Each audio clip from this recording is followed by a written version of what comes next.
Take a look at what's happening on the stock markets for you next. Despite a record close on Wall Street on Wednesday, Asian markets mostly trading lower today. Investors looking ahead to the latest job figures due out from the United States later for signs of how the world's biggest economy is recovering from the pandemic. You can see the Nikkei in Tokyo and the Hang Seng in Hong Kong both down around 0.5%, just some small gains there on the Shanghai Composite.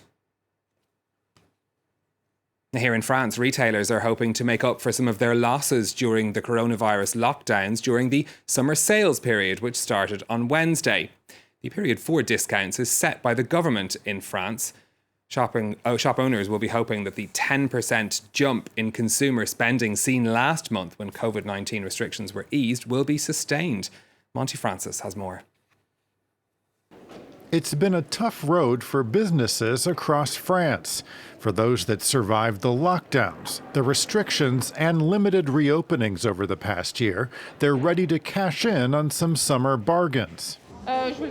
2 periods for sales happen in summer and after Christmas and are regulated by the French government. This year, summer sales were delayed by a week and will run from June 30th to July 27th. The delay was meant to help businesses, just as limits to the number of customers allowed inside stores were lifted. C'est une extrêmement bonne nouvelle parce que la jauge nous imposait d'avoir 5000 personnes maximum. Et là, nous comptons sur un trafic qui va être évidemment beaucoup plus important. Closed during the spring, so-called non-essential businesses reopened on May 19th. In turn, consumer spending was up by 10.5% in May from April. Business owners are hoping that trend continues.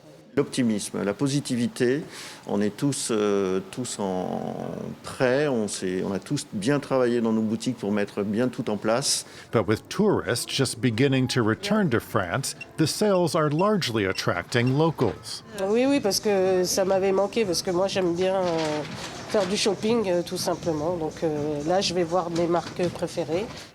As French businesses continue to struggle their way out of the pandemic, summer sales could bring them some much-needed relief.